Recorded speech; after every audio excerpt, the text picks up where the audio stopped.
நீங்க ஃப்ரண்ட்ல பார்த்த மாதிரி போஸ்டர் உங்க போட்டோ வச்சு எப்படி கிரியேட் பண்ணணும் அப்படின்னு சொல்றேன். வீடியோக்குள்ள போறதுக்கு நம்ம சேனலை மறக்காம ஒரு ஃபாலோ பண்ணிக்கோங்க.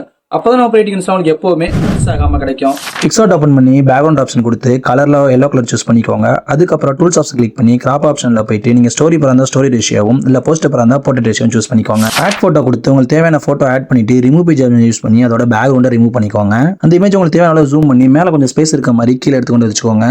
டெக்ஸ்ட் ஆப்ஷன் சூஸ் பண்ணி உங்களுக்கு தேவையான நேமை டைப் பண்ணிக்கோங்க. டைப் பண்ணிட்டு அதுல ஃபாண்ட் கொடுத்து சிஆல் கொடுத்து ஸ்டார்டிங்ல இம்பாக்ட் அப்படின்னு ஒரு ஃபாண்ட் இருக்கும், அதை சூஸ் பண்ணிக்கோங்க. கலருக்கு ஒயிட் கலர் சூஸ் பண்ணிக்கோங்க. ஷேடோ ஆப்ஷன் சூஸ் பண்ணிட்டு அட்ஜஸ்ட்ல போயிட்டு ஒபாசிட்டி 90லயும் பிளர் வேல்யூ 20லயும் வச்சுக்கோங்க. பொசிஷன்ல வெர்டிகல் -1லயும் ஹரிசாண்டல்ல +1லயும் வச்சுக்கோங்க. அந்த டெக்ஸ்ட்டை கொஞ்சமா குட்டியாக்கிட்டு உங்க தலைக்கு மேல இருக்க மாதிரி எடுத்துக்கொண்டு போய் வச்சுக்கோங்க. அப்புறம் லேயர் ஆப்ஷன் சூஸ் பண்ணிட்டு அந்த டெக்ஸ்ட்டை ஒரு 3 தடவை டூப்ளிகேட் பண்ணிக்கோங்க. அப்புறம் ஸ்கிரீன்ல பண்ற மாதிரி உங்க இமேஜ்க்கு ஏத்த மாதிரி இந்த 3 இமேஜையுமே பிளேஸ் பண்ணிக்கோங்க. நீங்க பிளேஸ் பண்றப்ப இந்த மாதிரி 3 கோடு இருந்துச்சுன்னா 3மே ஒரே லைன்ல அலைனா இருக்குன்னு அர்த்தம். லேயர்ல போய் உங்க இமேஜ் லாங் பிரஸ் பண்ணி அந்த 3 டெக்ஸ்ட்டுக்கும் மேல உங்க பிக்சரை செட் பண்ணி வச்சுக்கோங்க. அப்புறம் அந்த டெக்ஸ்ட்டை அதோட டூப்ளிகேட் பண்ணினா அந்த டெக்ஸ்ட் இது மாதிரி உங்க போட்டோக்கு ஃப்ரண்ட்ல வந்துரும். அந்த டெக்ஸ்ட்டை மூவ் பண்ணும்போது இது மாதிரி 3 லைன் ஷோ ஆகும். ஷோ ஆயிடுச்சுன்னா பழைய டெக்ஸ்ட்டுக்கு ஏத்த மாதிரி அலைன் ஆயிடுச்சுன்னு அர்த்தம். அது மாதிரி செட் பண்ணிக்கோங்க. உங்க இமேஜ் யூஸ் பண்ணி எஃபெக்ட்ஸ்ல போயிட்டு பிளாக் அண்ட் ஒயிட் கொடுங்க. பிளாக் அண்ட் ஒயிட்ல ஃபர்ஸ்ட் பிளாக் அண்ட் ஒயிட் கொடுத்தீங்கன்னா உங்க போட்டோ இது மாதிரி பிளாக் அண்ட் ஒயிட்ல சேஞ்ச் ஆயிரும். அதுக்கப்புறம் ஷேடோ ஆப்ஷன்ல போயிட்டு உங்க போட்டோக்கு ஏத்த மாதிரி ஷேடோ அட்ஜஸ்ட் பண்ணிக்கோங்க. ஸ்டிக்கர் ஆப்ஷன் சூஸ் பண்ணிட்டு சர்ச் பார்ல போயிட்டு உங்களுக்கு தேவையான யூடியூப், இன்ஸ்டா இது மாதிரி எந்த லோகோன்னு சர்ச் பண்ணிக்கலாம். உங்களுக்கு பண்ணிட்டு நீங்க எத்தனை லோகோ பண்ணாலும் அது மாதிரி மேல இது மாதிரி பிளேஸ் பண்ணிக்கோங்க. அப்புறம் அதே ஸ்டிக்கர் ஆப்ஷன்ல பிளாக் ஸ்டோன் சொல்லி சர்ச் பண்ணி இது மாதிரி இருக்கக்கூடிய ஒரு ஷேடோ ஆப்ஷனை சூஸ் பண்ணிக்கோங்க. சூஸ் பண்ணிட்டு அதை உங்க போட்டோக்கு ஃபுல்லா இருக்க மாதிரி ஜூம் பண்ணிக்கோங்க. ஜூம் பண்ணிட்டு லேயர் ஆப்ஷன்ல போயிட்டு உங்க போட்டோக்கு மேல இருக்க மாதிரி இந்த லேயரை மாத்திக்கோங்க. அவ்வளவுதான் உங்க எடிட்டிங்கே முடிஞ்சது. இதுக்கப்புறம் இதை நீங்க சேவ் பண்ணி போஸ்ட் போட்டுக்கோங்க.